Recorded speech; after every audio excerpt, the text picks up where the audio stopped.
Welcome back. It's now 20 minutes to 9 p.m. Time for the third motoring segment. Wow, tonight has been all about motoring, and it is time for the Formula One segment. We're talking the F1 2021 season opener at the Bahrain Grand Prix. Yusuf Saib in studio. Assalamu alaikum. Good evening. Welcome to the program once again. Alaikum salam. What's happening, brother? All good, my Good. brother. As you see, I'm all kitted out here. Yeah, nice. Ultimate, E30. and now it's time for Yeah. Ultimate F1. Are you going to change tracks again now? Or? Well, we'll have to make one and let's see how far we get I'll with order it. you. Okay, thanks on that, right? We welcome one and all. If you've just tuned in, welcome to the program. I'm your host, Safaras Takolia. This is Friday Night Live with me, ST. And we're talking about the Formula One Grand Prix and the season opener. Now, Bahrain is obviously the season opener this year. And obviously, we do know that last year was the Austrian Grand Prix, if I'm not mistaken. So we've had the pre-season build-up over the last few weeks for the season, and here we find ourselves ushering on the first qualifying sessions. Now, in 2020, obviously, F1 became the first international sport to restart following the outbreak of obviously COVID, etc. And obviously the experience gained safety measures, etc., was established, etc. The good news is that, however, the Australian Grand Prix obviously took place after that, right? Now we are on the verge of obviously the season opener, the Bahrain GP, the Sakir uh, circuit, as it's called. Talk to us about your expectations in this specific circuit. Obviously, being the season opener, the teams have obviously, shown and launched their vehicles with much panache. We've been astonished with Aston Martin after about 60 odd years. We covered that. Yeah. What a beautiful, good looking car. We've seen drivers swap teams, etc. What do you make of obviously the season opener? What are you looking forward to most? Apart from Mercedes, please. I actually don't have anything to say there. Oh, you're not wearing any AMG kit today. No, I'm not wearing any AMG kit today. Yeah, there's always that sense of anticipation and that excitement and that nerves that's in the air, especially at the start of a new season. And I did be no different with the 21 season or the 2021 season this year as well. As you quite rightly pointed out, there's been a number of driver changes, a couple of new drivers that have come into the sport, and quite a Mick number of Schumacher making things. his Yeah, debut. the return of MSC, the name MSC is back in Formula One as well. The Mick Schumacher, not Yes. Michael, but yeah, all eyes on him this weekend as well. Um, but yeah, I would think this weekend we trying to establish what the pecking order is now in Formula One. So we don't look at last year anymore and the seasons prior to that. We focusing on what the rule changes over the period when the season came to an end, which was in December of last year, Yeah. to now. What changes have the teams made to their cars in terms of the new regulations? Because Safe to say the new normal, the basically, new in normal Formula now One. that's trying to be established in Formula One, and with that, some get it right, some don't, some just find something that's next level, and I think a team that we can point on that is actually McLaren with their rear diffuser. They seem to have found a little bit of a loophole, which is giving them quite an added advantage. Some say that they might just interfere in the battle between Red Bull and Mercedes, and if that's great for them because that means they'll be Well, returning they to were the at front the end. pinnacle once upon a Yeah, time. they with were, and of Raikkonen. course during the turbo hybrid era, especially the start of the turbo hybrid era, they sort of fell by the wayside. And last year was probably their best year in terms of the turbo hybrid era because they managed to finish third in the constructors standing. I think for them, if they can maintain that third and perhaps even challenge the likes of Mercedes and Red Bull, job So done for you them. think they have the edge to obviously compete? It's difficult to say. It's very difficult to say. Look, I definitely think they're getting some benefit, and I think everybody is now looking at that rear diffuser and probably consulting with their engineers and saying how soon can we get this on our car as well. Yeah.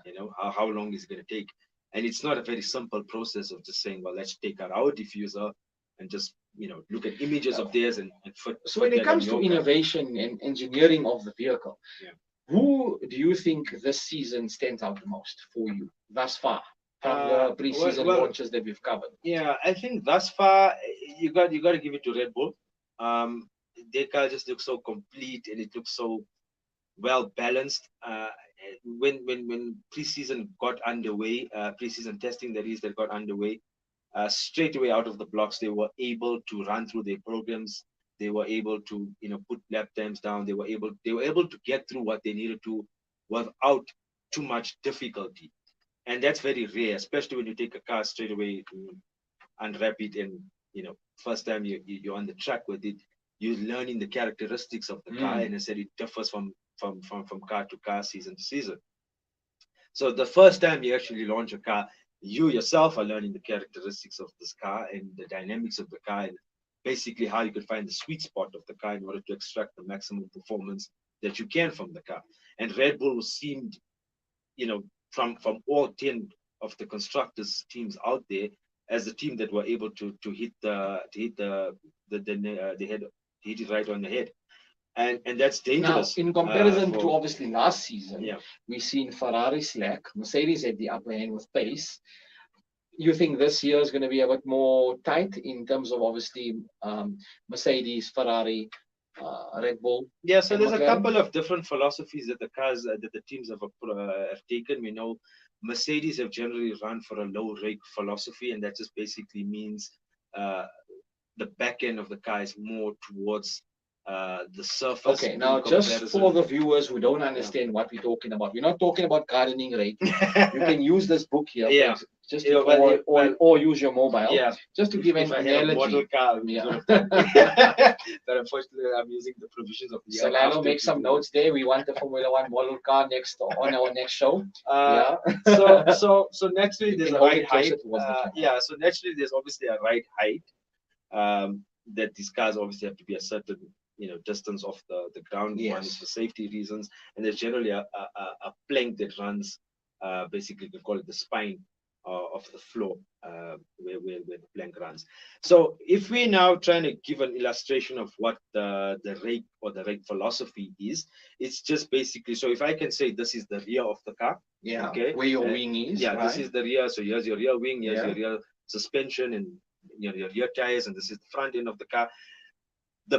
On a high rake philosophy, it means the back end of the car, because we've categorized this as the back end of the car. Yes. The back end of the car sits higher up. Okay. Okay, so it will sort of give some, if I can show that to you, and I'm Yes. obviously showing this to the viewers, I don't know if they can quite see, but that's basically what a high rake philosophy is.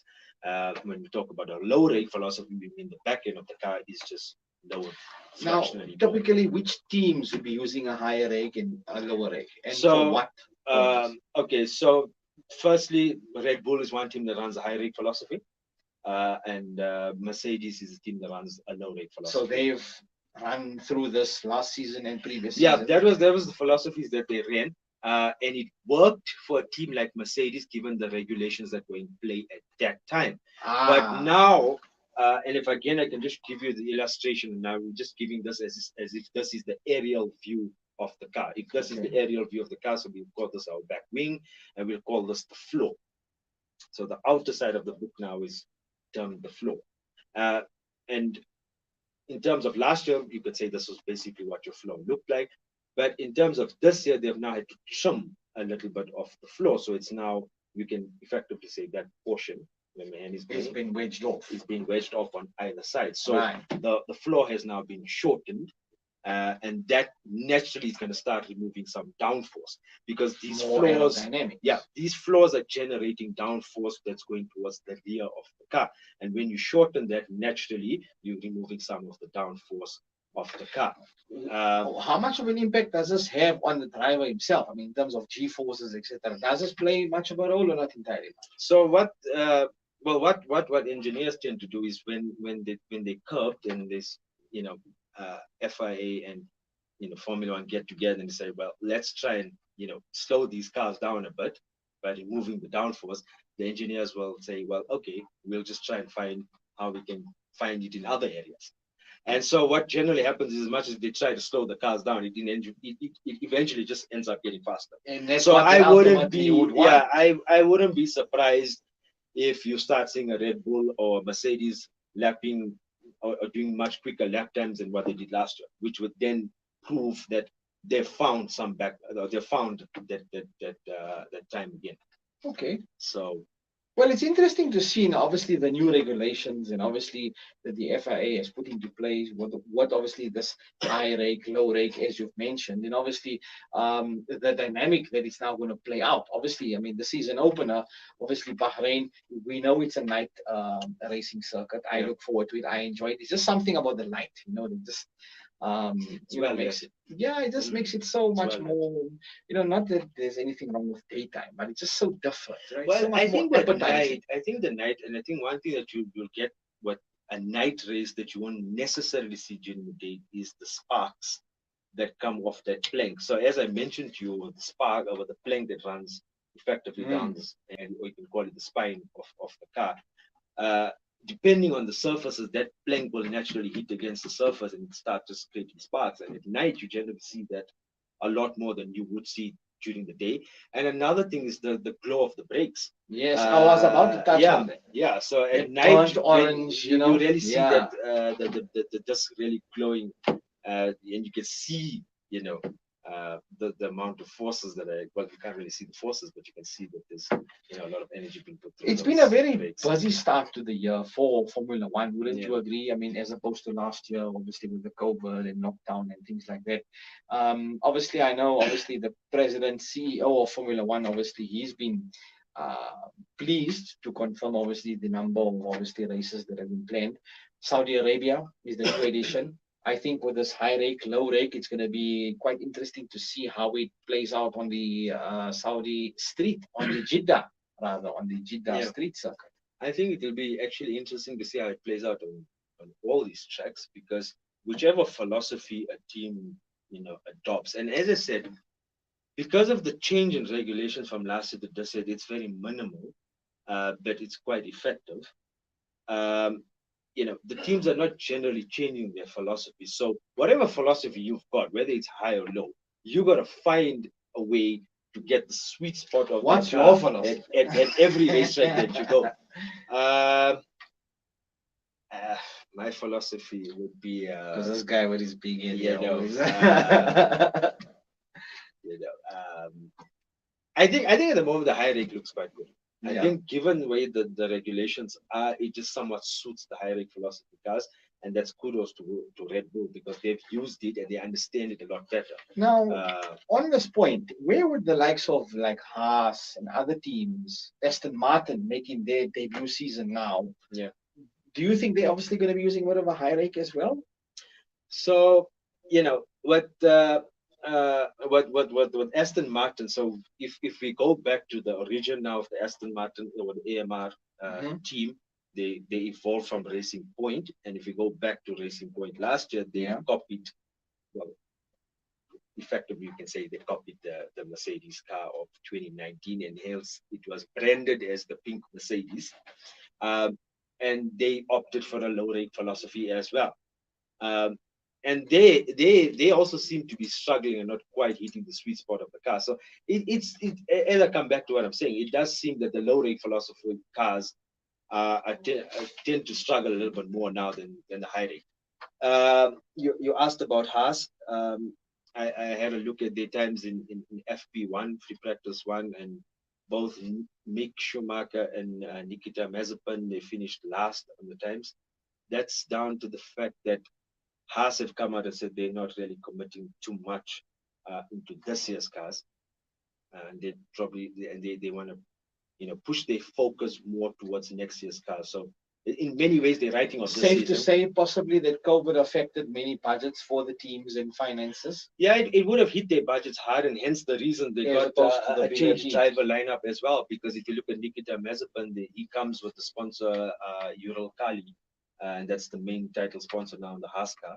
And then of course you got Mick Schumacher in that name. So for them, it's about trying to secure a budget, a bigger budget, which can Kaiba obviously Karimo, keep we see you, we acknowledge you. Awesome show. Thanks for that, my man. We appreciate it. Thank you.